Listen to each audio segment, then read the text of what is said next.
Amigas, irmãos e irmãs, é hora de nossa meditação diária, momento de nossa introspecção, de ouvirmos o que Deus tem a nos dizer. Sexta-feira da quinta semana da Quaresma, 12 de abril de 2019. Então, nós vamos receber a mensagem de Deus. A cor litúrgica é roxa. Prefácio da Paixão 1. Ofício do dia. Antífona da entrada. Tende piedade de mim, Senhor. A angústia me oprime. Libertai-me das mãos dos inimigos e livrai-me daqueles que me perseguem.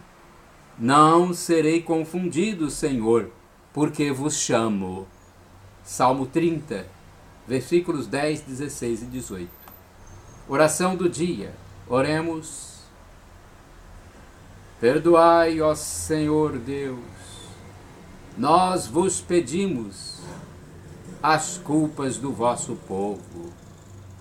E na nossa bondade, desfazei os laços dos pecados que em nossa fraqueza cometemos. Por nosso Senhor Jesus Cristo, vosso Filho, que convosco vive e reina, na unidade do Espírito Santo. Amém.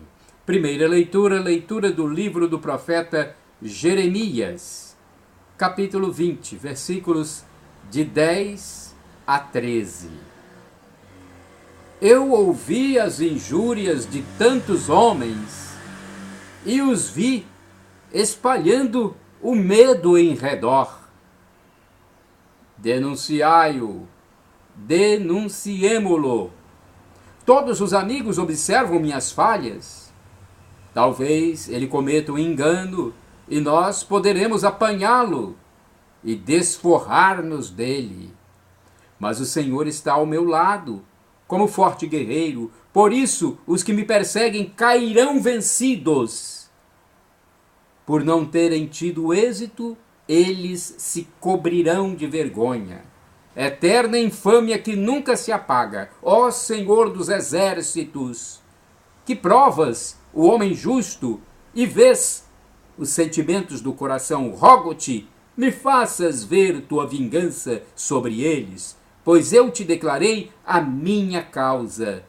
Cantai ao Senhor, louvai ao Senhor, pois ele salvou a vida de um pobre homem das mãos dos maus. Palavra do Senhor, graças a Deus. Salmo responsorial, Salmo 18, versículos de 2 a 3a, 3b a 4, 5 a 6 e 7. O refrão é 7. Ao Senhor eu invoquei na minha angústia, e ele escutou a minha voz. Repitamos o refrão do Salmo. Ao Senhor eu invoquei na minha angústia, e ele escutou a minha voz. Eu vos amo, ó Senhor, sois minha força, minha rocha, meu refúgio e salvador. Ao Senhor eu invoquei na minha angústia, e ele escutou a minha voz. Ó meu Deus, sois o rochedo que me abriga, minha força e poderosa salvação. Sois meu escudo e proteção, em vós espero. Invocarei o meu Senhor, e ele a glória, e dos meus perseguidores serei salvo, e dos meus perseguidores serei salvo. Ao Senhor eu invoquei na minha angústia, e ele escutou a minha voz. Ondas da morte me envolveram totalmente, e as torres da maldade me aterraram. os laços do abismo me amarraram e a própria morte me prendeu em suas redes. Ao Senhor eu invoquei na minha angústia e Ele escutou a minha voz. Ao Senhor eu invoquei na minha angústia e elevei o meu clamor para o meu Deus. De seu templo Ele escutou a minha voz e chegou a seus ouvidos o meu grito. Ao Senhor eu invoquei na minha angústia e Ele escutou a minha voz. Outra vez. Ao Senhor eu invoquei na minha angústia e Ele escutou a minha voz. Agora o Evangelho de Jesus Cristo segundo São João, capítulo 10, versículos de 31 a 42. Glória a Cristo, palavra eterna do Pai, que é amor. Glória a Cristo, palavra eterna do Pai, que é amor. Senhor, tuas palavras são espírito, são vida. Só tu tens palavra de vida eterna. João 6, 63, 68. Glória a Cristo, palavra eterna do Pai, que é amor. O Senhor esteja convosco. Ele está no meio de nós. Proclamação do Evangelho de Jesus Cristo segundo São João. Glória a vós, Senhor. Pelo sinal da Santa Cruz, livra-nos Deus nosso Senhor dos nossos inimigos. Naquele tempo, os judeus pegaram pedras para apedrejar Jesus. E ele lhes disse: por ordem do Pai, mostrei-vos muitas obras boas. Por qual delas me quereis apedrejar? Os judeus responderam: não queremos te apedrejar por causa das obras boas, mas por causa de blasfêmia, porque sendo apenas um homem, tu te fazes Deus. Jesus disse: acaso não está escrito na vossa lei? Eu disse, vós sois deuses. Ora, ninguém pode anular a Escritura se a lei chama deuses as pessoas às quais se dirigiu a palavra de Deus. Por que então me acusais de blasfêmia quando eu digo que sou filho de Deus, eu a quem o Pai consagrou e enviou ao mundo? Se não faço as obras do meu Pai, não acrediteis em mim. Mas se eu as faço, mesmo que não queirais acreditar em mim, acreditai nas minhas obras, para que saibais e reconheçais que o Pai está em mim e eu no Pai. Outra vez, procuravam prender Jesus, mas ele escapou das mãos deles. Jesus passou para o outro lado do rio Jordão e foi para o lugar onde antes João o tinha batizado, e permaneceu ali. Muitos foram ter com ele e diziam: João não realizou nenhum sinal, mas tudo o que ele disse a respeito deste homem é verdade. E muitos ali acreditaram nele. Palavra da salvação. Glória a vós, Senhor. Vamos agora à reflexão dos trechos bíblicos. É um texto de Antônio Carlos Santini, da Comunidade Católica Nova Aliança, e-mail santini@novaalianca.com.br. É a liturgia comentada. Trouxeram pedras, João 10, 31, 42. Um dia, na solidão do deserto, Jesus teve fome e foi tentado pelo demônio, que lhe sugeriu transformar pedras em pães. Mateus 4, 3. Era uma proposta direta que assumisse o seu destino em suas próprias mãos, como se o pai não cuidasse pessoalmente das necessidades do filho. Outra vez, na montanha, ensinando a multidão, Jesus perguntou se entre eles um pai seria tão mau que chegasse a dar pedras ao filho que pedisse pão. Mateus 7, 9. É áspero este contraste entre a pedra e o pão. A pedra é dura, fria, inorgânica. O pão é macio, quente, orgânico. Ela nasce da erupção violenta dos vulcões. Ele é carinhosamente amassado pela mãe de família. A pedra serve até para matar. O pão, ao contrário, garante a vida do homem. Neste evangelho, Jesus ensina no templo, junto ao pórtico de Salomão. E quando o Filho de Deus chama a Deus de Pai, afirmando sua unidade com ele, os judeus foram buscar pedras para o apedrejar, como punição contra um blasfemador. Logo Jesus, que lhes dava o pão da palavra, ser ferido com pedras até a morte. Terrível capacidade humana de pagar o bem com o mal, profunda cegueira que rejeita o dom oferecido por Deus. Esta reação se repetiria. Tentaram matar Jesus na sinagoga de Nazaré ao anunciar o ano da graça do Senhor. Lucas 4, 14 e seguintes.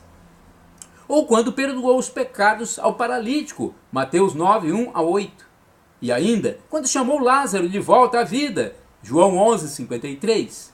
A crucifixão no Calvário foi apenas a última cena de um drama que os homens daquele tempo prepararam com ódio e rancor. Ao longo da história humana, geração após geração, os discípulos de Jesus sempre enfrentaram o mesmo ódio e a mesma violência. A semelhança entre o mestre e seus seguidores fiéis é tão extrema que Estevão, o primeiro dos mártires cristãos, foi morto com pedras, conforme Atos 7,58. E o apóstolo Pedro e André, os apóstolos Pedro e André, acabaram crucificados como Jesus. Na verdade, o martírio vem exatamente atestar que o discípulo foi fiel a seu mestre. Aliás, mártir significa precisamente testemunha. A igreja ainda padece perseguição. Se o homem é explorado e ferido, a igreja o defende e sofre violência. Ela foi torturada no Coliseu Romano, nos jardins do imperador, nas minas de metal. Todos os totalitarismos odiaram Roma, como o nazismo de Hitler e o comunismo de Stalin.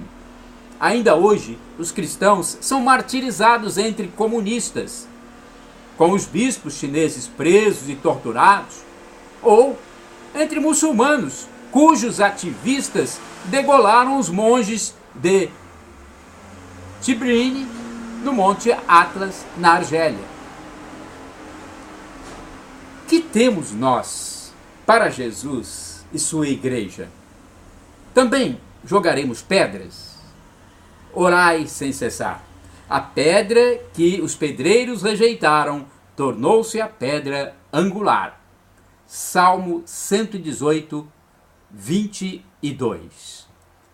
Portanto, é a reflexão que tivemos desta sexta-feira, dia 12 de abril. E no dia 12 de abril, o santo do dia é São Júlio I. Na igreja temos pelo menos 9 santos com o nome de Júlio, mas hoje celebramos Júlio I, Papa que dirigiu a igreja desde 337 até 352. Júlio era de origem romana, filho de um certo cidadão chamado Rústico. Viveu no período em que a igreja respirava a liberdade religiosa concedida pelo imperador Constantino. Esta liberdade oferecia ao cristianismo melhores condições de vida e expansão da religião. Por outro lado, surgiram as primeiras heresias, donatismo, que pregava que somente santos podiam estar na igreja, e o arianismo, que negava a divindade de Cristo. Então, duas heresias aí já citadas. Donatismo, pregava que somente santos podiam estar na igreja. Arianismo, negava a divindade de Cristo. Com a morte de Constantino, o arianismo começou a crescer rapidamente. o Papa Júlio I, indo contra os poderosos que defendiam esta heresia, tomou a defesa e hospedou Atanásio, o grande doutor da igreja, aquele que era contra os hereges arianos, incentivando o fim desta heresia. O Papa Júlio I construiu várias igrejas em Roma e a dos santos apóstolos, também a da Santíssima Maria de Trastéveres, e mandou construir as igrejas de São Valentim, São Calixto, a de São Félix. Cuidou da organização eclesiástica e da catequese dos adultos e velhos. Ele morreu em 352 após 15 anos de pontificado. Foi sepultado no cemitério de Calepódio, na Via Aurélia, numa igreja que ele também havia mandado edificar, e sua veneração começou entre os fiéis a partir do século VII. Esse texto que eu acabei de ler é do padre Evaldo César de Souza, missionário redentorista, e ele escreveu para o site a12.com da Rede Aparecida de Comunicação. O padre Evaldo deixa-nos também uma reflexão e uma oração. Vamos refletir? Nossa igreja mantém sua unidade fundamental, mas aceita que haja uma pluralidade de movimentos e pensamentos. Olha só, a igreja mantém sua unidade, que é fundamental, mas aceita pluralidade dos movimentos, pensamentos. Entretanto, quando a fé é ameaçada, no caso dos hereges, a igreja é prudente em alertar os fiéis dos erros. O arianismo foi uma erva daninha na fé da igreja, pois pregava que Cristo não era divino. Contra este erro lutou Júlio I, o santo que hoje celebramos. Será que não existem pessoas que tentam colocar no nosso coração falsas ideias sobre Deus? Pensem nisso e fiquem atentos. Oremos. Deus eterno e todo-poderoso, quiseste que São Júlio I governasse todo o vosso povo, servindo-o pela palavra e pelo exemplo. Guardai por suas preces os pastores de vossa igreja e as ovelhas a eles confiadas, guiando-os no caminho da salvação, por nosso Senhor Jesus Cristo, vosso Filho, na unidade do Espírito Santo. Amém. São Júlio I, então, rogai por nós. Nós acreditamos, nós católicos apostólicos romanos, acreditamos que os santos, quem viveu aqui na terra uma grande santidade, os canonizados, eles estão em comunhão com Deus, as almas dos santos estão em comunhão com Deus. Por isso rogamos que lá no céu, junto com Deus, intercedam por nós. Shalom Adonai, a paz do Senhor Jesus Cristo. Maranatá, vem Senhor. É para o blog repórterpaulomaciel.blogspot.com, facebook.com/Paulo Maciel da Rádio, canal no YouTube Paulo Roberto Maciel. Podem divulgar livremente a mensagem de Deus.